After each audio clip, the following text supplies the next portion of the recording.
Welcome to the Todd DeVoe Show, exploring the best ideas and lessons for leaders.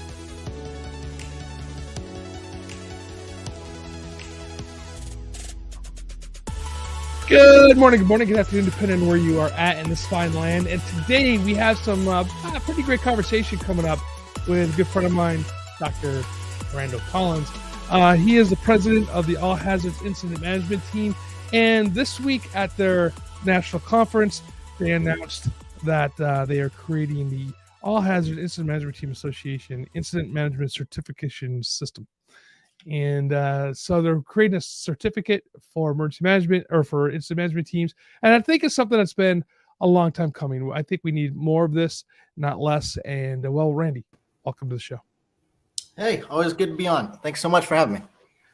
Absolutely, my friend. So what got you started down this line of having, a certificate specifically in incident management team? Yeah, so the board of directors with the All Hazards Incident Management Teams Association has been really talking about this for many, many years. And, we have established standards. We've had established standards that we asked states to adopt since about 2012. And we had some success in some states adopting a certification program for their own state or a qualification program for the incident management team members in their state, but just wasn't getting as much traction as we wanted. And so, but at the same time, out came the national qualification system out of FEMA. And of course, in that document, they kind of address how to put together a certification system as well for, or a qualification system as well for states. And then, but what they have recently started putting in is requirements to use such a system with the EMPG grant dollars. And so now states really need a solution to this. And so the association, figuring this has been our bread and butter in terms of ICS standards and ICS positions, decided, hey, it's time for us to get on the bandwagon and come out with a certification system that other states can use as part of their qualification system. So, what's the difference between, say, getting this certification compared to like the CEM or compared to like the disaster readiness certificate? What's not the readiness you know what I'm talking about. The other certificates that are out there. Continuity, professional. Thank you. God, my mind just went blank. That's what happens when you get old people. Your mind goes blank on things. Yeah, so the business continuity certificate. How does this differ between those? Yeah, well, this is very ICS specific. So if you're on an incident management team, you have all your command and general staff positions, incident commander, public information officer, liaison officer, operations section chief, and so forth, all and down into unit leader positions and so forth. And so, so it's really about competency in a particular position. So it's not general or as broad as a CEM is for an emergency manager. Or the business continuity professional kind of thing that is really about a whole discipline. This is about a position specific certification, and not only that, if you take your CEM, if you go for your CEM, that's going to be an exam process along with all the other contributing contributions that you need to do for emergency managers. But in this particular situation, with our ICS certifications, it's going to be just like you have done, and just like wildfire people do in terms of it's a performance-based system. So you get your training, and there's a whole list of training requirements that you have to do, but then you have to demonstrate that in the use of position task books. So there are specific tasks that an incident commander does, and you have to have a mentor look over your shoulder as you actually do them on an incident, and then you can also use to a certain degree, exercises or planned events as well, as long as they meet the certain criteria. But you are actually demonstrating that you've actually done the job. And then that's your actual examination. It's not really a knowledge base, it's a performance-based system. But you're requiring training associated with it too, right? I mean, like either through IS courses or through CDP, those type of core classes. So it's not just you go and you get a task book and go do a bunch of stuff and you get your certificate, right? Right, absolutely. You you get your basic ICS stuff knocked out first. So your ICS 100, your IS 700, 200, 300, and then from that point you start having deviations depending on the position as to what else is required. But then, there's for a lot of the positions, command and general staff and so forth, there's the 0305 all hazard incident management team course. And then we require all kinds of leadership training as part of being on, this certification, because, that's what responding to disaster is all about, is being able to lead as well. So yeah, there's a lot of different training that you have to do, hazmat training and so forth. But once you get to a certain point, though, you initiate your task book and you can start going to incidents and getting your task book signed off on. But before the certification is over, you have to have all the training that's required per position and the task book all completed and signed off by a final evaluator. So why is this new certificate better than NQS? Well, what we did was we benchmarked the NQS system and their standards, and we wanted our system. So the NQS we defined as the minimum standard. Everybody needs to meet that. That's the national requirement, basically. And we wanted our program to be the gold standard. And so we ensured that there was more training involved. Also, because we are the All Hazards Incident Management Teams Association, we didn't want it very specific. So we wanted a little bit more awareness training for all of our people that get certificated through this program, to have a little bit more awareness of various hazards, disasters, and responses and so forth. So again, the gold standard, more training. We in many positions we've taken a smaller, what we call currency. So the NQS standard says you remain current in a position for 5 years, and we would say 4 years, kind of thing. And then we have more stringent requirements regarding the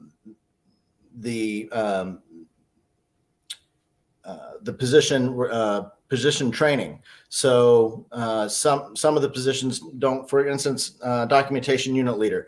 There isn't really a class for that, but we still required you to have take the IS 201 course, which is all about ICS forms, and then also still take the resource unit leader course, because that position will often support many other sections within the planning section. So we've made that standard. We've looked at the standards, benchmarked it, and increased the requirements for our particular brand. Now, is this competing against the current, not every state, but the current state or certificates or credentialing that's already out there, or does it augment it? Yeah, it absolutely augments it. It absolutely does not compete. In fact, we, as an association, I told you before, we want states to adopt their own qualification system. Now, what this can do is, first and foremost, each of the states can choose to use our certification system or not. That's their home rule right. But at the same time, some of the states may decide, well, goodness, why would we be doing this heavy lift of this qualification process when it already exists with AHIMTA? We'll just basically outsource it to the AHIMTA, and then they would still need to go through a qualification and credentialing process, because some states may have some more specific requirements that aren't going to be on the national level. So, just as an example, maybe using the national EMT registration or certification, you can get that, but your local agency or your local state may have an extra requirement for additional training beyond that. And so, in the same way, states or local jurisdictions may have some additional requirements. So, hey, here's the certification. We know you've done all this training. We know you've done your position task book, but you still have to go out and get, whatever class or get whatever other certification before we give you an actual ID card and credential you. So basically, then you're saying that going through this system gives you that certification that you know at least what you're doing because you've demonstrated it, all right? Not through a test, but through demonstration. And then each local jurisdiction or state would then be the one really issuing the credentials, saying that here's your ID card saying that you're allowed to respond to these disasters. Yeah, absolutely. And, we use that example of a law enforcement officer, right? A law enforcement officer can go through a law enforcement academy, but, the law enforcement academy doesn't give the law enforcement officer the powers of arrest and the powers to enforce the law. The employer does. And so, in that local jurisdiction, that owns that employs that law enforcement officer. So, the employer is the one that's going to give that law enforcement officer a badge and an ID card that says this is an officer of the law. We're only stating, hey, they've completed all this training that demonstrates competencies in those areas. So how long then does this certificate really last for? I mean, is it like the old IS classes you take it once and you got it forever, or is there continuous training associated with it? What keeps you fresh? Yeah, well, I mentioned currency before, so you have to get, and every position has a little bit different currency. So a safety officer is the lowest currency level, and NQS requires 2 years, and so we matched that at 2 years because we didn't want to do every single year for the safety officers having to recertify or whatever. But so some positions, safety officers 2 years, other positions are 3 years, and then other positions are 4 years. And then how you remain current, though, that's an additional thing that we made the gold standard. Typically, in other qualification systems, you only have to come back and work in that position or other qualifying positions one time and demonstrate that back to your quality or qualification review board. For the AHIMTA certification, we're adding in a professional continuing education requirement as well. So for every year of currency, you have to have 15 hours of professional continuing education. So when you apply for your recertification, you'll have to demonstrate that as well. So when you're going out on the campaign fire or whatever, making sure that you hit the training officer's tent and get these things checked off is critical for you for the certificate then, basically. I'm sorry. I'm saying, like, basically you got to making sure that once you have this, you got to make sure that when you're going out on the big events that you're making sure that you're stopping by that training officer shack to make sure that you're getting your stuff credentialed to keep going on. So, you basically know what you're doing. Oh yeah. Yeah, absolutely. So when you're out on an incident, if on these larger incident management team level incidents, you should be doing performance evaluations from your supervisor and doing an ICS 225 form. And that's always one of the better ways to demonstrate that you served in a position and did it well. You also add in your IAP that shows you and your position on the 203 form or, any 207 form or wherever you're assigned on a 204 form kind of thing. So IAPs also help to document your currency. So yeah, in a recertification application, you'll submit that 225 form, you'll submit an IAP, you'll submit your continuing education training certificates and that sort of thing. Yeah. So basically, like everybody else, I tell everybody all the time, I said, make sure that you're tracking your stuff, keep your records. Don't wait to the last minute to go through all the, your transcripts because they're never right. At least I always feel they're not. Document. That's the deal when you're dealing with things in emergency management, right? Yeah, absolutely. What feedback have you gotten from, first, let's talk about states or policymakers with this. Are they open arms with this? Has there been any pushback? What's that been like? We haven't had any pushback. And in fact, in the NQS, it encourages independent third-party certification, using independent third-party certification processes. So we just thought this was a great opportunity. Like as you mentioned, I'm here in Long Beach right now. We just finished up our international conference, and we had regional breakouts with incident management team members and our association members from all over the world, but all over the country in the regional breakouts. And we rolled this out and shared what we're doing, and then we got feedback from all of our members during the conference. There wasn't a single negative response to it. Everybody seems to embrace it. And, for the states that don't have a system, this makes it very easy for them. The association's doing the heavy lift, and now states that don't have these systems can just depend on that. And then states that do have the systems, they can decide whether to work this in or not with their own current process. And so it's just really a win-win for everybody. And what it also does is it really starts to insert a competency-based workforce into the public safety, not only public safety, but across the spectrum, because we are all hazards. So it doesn't have to be, even your traditional police, fire, EMS. We have health department members, we have public works, but we even have parks and rec, librarians, and so forth that are involved. But now it's not just, you'll see some on people's resumes, I took ICS 400 or whatever. Oftentimes that doesn't translate to competency. Right. But here you're going to demonstrate, an advanced level of ICS and how it works at advanced levels with all command and general staff positions staffed and that sort of thing. And so I think that's really going to bolster up our number of resources available across the country to respond to disasters, and again, provide competency in particular positions. What's the biggest concern that you've heard from, over the last couple of days here since you've been there, since you rolled this out? Like, what's the biggest concern you've heard from the membership? Well, I think the biggest concern that I've heard is certainly about the credibility of the program. And that was really what the board had been wrestling with for years before, as we've been discussing doing this, as I mentioned, for the last several years. And we just really want to make sure that it's not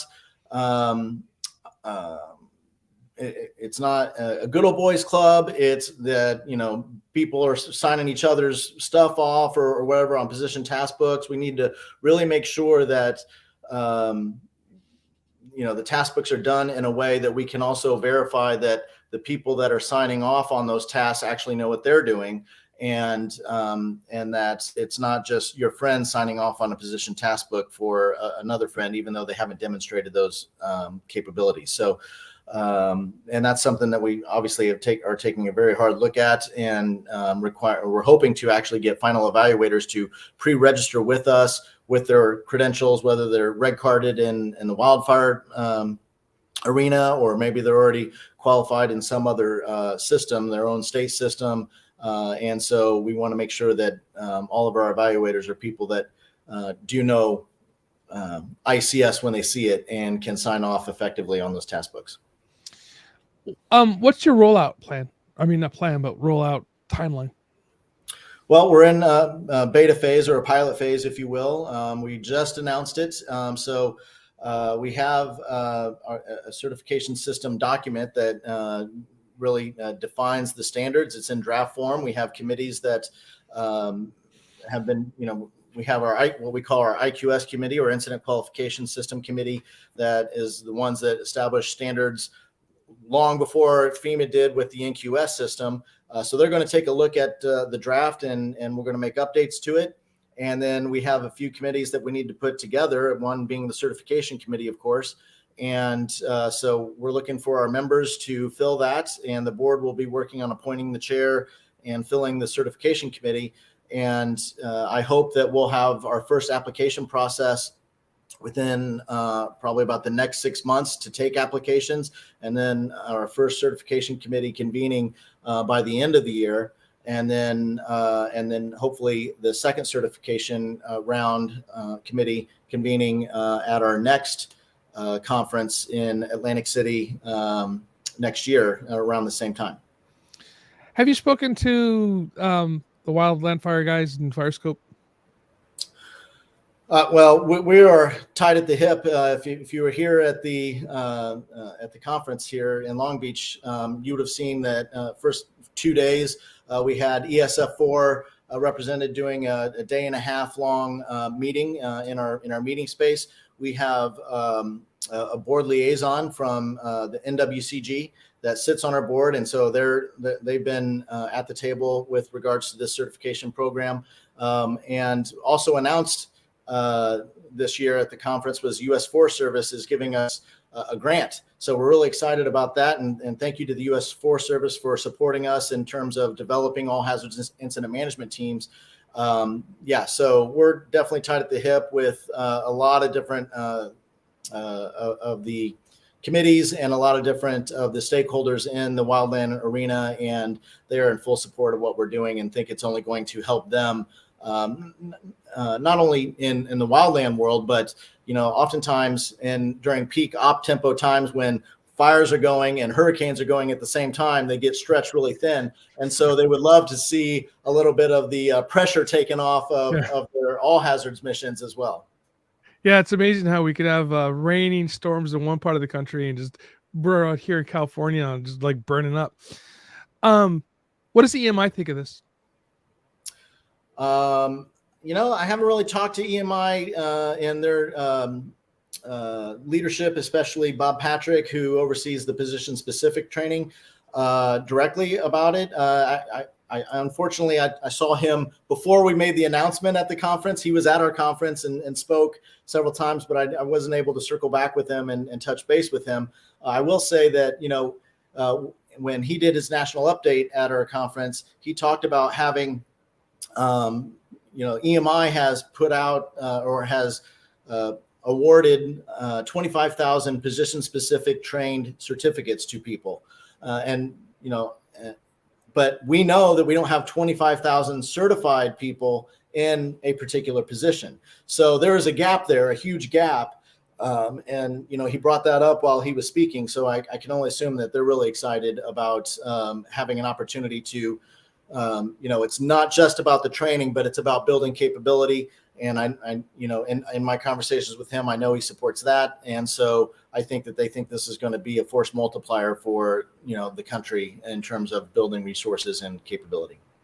I think that's the critical part of this too, is it's not just about giving another certificate, because I truly believe, like I said in my opening, that we need to have more people being credentialed and certified in what we do, because it gives, not only does it give the public an idea of that we're actually taking our job seriously. That's one aspect of it, but it also says, hey, what are the questions that we've had coming from higher education into the practical side of things is, they might understand the theory of whatever, right?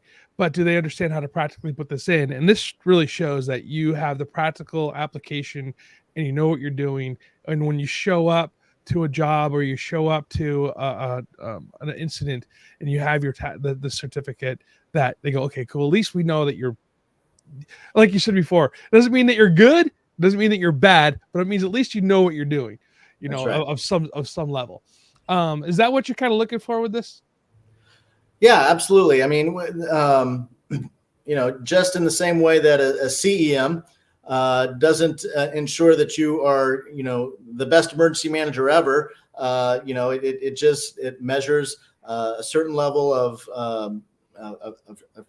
training that you've taken and of experience that you've taken, and with the CEM of knowledge, because you're testing in that field. And ours, again, it's performance based, so you've actually performed. It doesn't say you're good at performing at it, but you at least hit a minimum standard while you were performing it, that an evaluator that knows ICS said, yes, I saw that person, I saw that resource unit leader manage that T card rack and tracked all the resources on scene. So at least the person has done it at least once, kind of thing. So one and hopefully 3 times, because we require 3 qualifying incidents, events, or exercises in your task book. And in many cases, it takes 5 or 6, kind of thing to get a full completed task book. So, again, it doesn't say you're good, but it does say, you've done it before and you've done it to a successful standard. Right.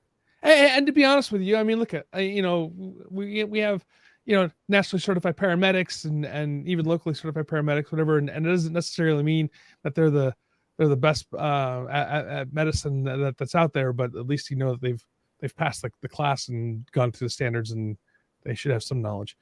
Okay. Let's talk about AHIMTA for a bit. What's the future going on with your organization? Well, the future with the organization, I mean, this is our bread and butter right now. This is going to be our biggest project. But some of the other things that we have going on in terms of, we have several lines of effort. Of course, just like any organization, we want to be financially sound. We want to grow our membership and that sort of thing. But the other thing that we do is we really want to advocate for more incident management teams. And, I continue to maintain, for our emergency managers out there, we oftentimes focus a lot on that operational level with an emergency operations center or multi-agency coordination center kind of thing. And that's super important, of course, but it works a whole lot better when you have on-site incident management working really good as well. And as an emergency manager, we're responsible for the entire framework from the tactical level up to the strategic level. So, but the question comes, why do we have so many, every county or parish throughout the United States has an emergency operations center, but we only have about 225 incident management teams. And so you see incidents going on and they don't have a resource that specifically focuses on that on-site incident management and brings that order to chaos at that tactical level. So we really want to see at the association a lot more teams being built so that we build more of that on-site incident management capability to match the capability that we have at that operational level with emergency operations centers. Why should somebody join? Why should somebody join the association? Yeah. Well, first and foremost, we have all kinds of opportunities to become involved and stay current in understanding what's going on in the ICS world. Just like any other professional association, you want to stay current in things that are relevant and things that are a part of your job. It makes you a little bit more competent in speaking and understanding what's happening across the country and in the space. But more than anything out of our association, is the networking. I mean, there's not an incident that goes on, a major incident that goes on that the association doesn't have members at. Whether it's a wildfire here in California, whether it's a train derailment in Ohio, those incident management teams get all over. You see these large incidents on the news, and you're like, and if you find out an incident management team was assigned, there's probably an association member there. And so that gives us this network that shares best practices, that shares lessons learned, so networking, and as emergency managers know, is just a huge piece to disaster management. So that's, I think, really where people really find value. Not only that, but they believe in our mission. They believe in our mission of inspiring excellence in incident management. And if you want, we want to help people, and we do that by providing a capability of people that know how to organize a disaster and manage the resources for the greatest good and greatest number. And so that's why our members continue to join. Absolutely. And if you look down here, you can always find the information at the All Hazard Incident Management Team Association's website, which is down here. And I can't really click on it, but you can at least take a picture of it and go to it. Full disclosure, I'm a member of the association and have been for a bit. And I think it's a great group of people. A lot of stuff that's going on there, which is really cross-discipline, which I think is really exciting. And going to the conferences, although I didn't really get to attend this year, they're always great, and they're always great group of people to be around as well. So that's important. I need last parting words before we let you go, Randy. I think maybe the only other thing that we haven't talked about with regards to the certification system, Todd, is what this can do for what we call portability. Typically what you find is, you're qualified in one system, but other people don't recognize that system elsewhere. And what this provides an opportunity for, though, is so long as, number one, it's the gold standard, so it's above the NQS system in terms of requirements. But the more that we get states and jurisdictions to accept this certification as an acknowledged level of competency, now you put it on your resume. Hey, I'm an incident commander, All Hazard Incident Management Team Association, Incident Management Certification System Incident Commander. It's on my resume, and now I take it from my job in California. I'm looking for a new job in Massachusetts. People know what that means, and they recognize it's the same. Hey, they've had the 300, they've had the 400, they've had the incident management team course, and they've done the position task book, so I know that they know ICS. So it reaches all across the country, and so I think that's another great aspect about this certification system. Absolutely, Randy. Absolutely. Hey, and as always, it's I appreciate your time today. Appreciate what you guys are doing over at the association, and I really look forward to seeing what you guys do with this certificate program. Again, if you want more information, can they find it on the website? Absolutely. All the information will be on our website. Any information about all the resources that we have going on at the association is there, and would love for people to reach out to us and ask us questions about it, and eventually see their applications. Absolutely. Hey, and also if you're a member, you also get a discount, right? On the Absolutely.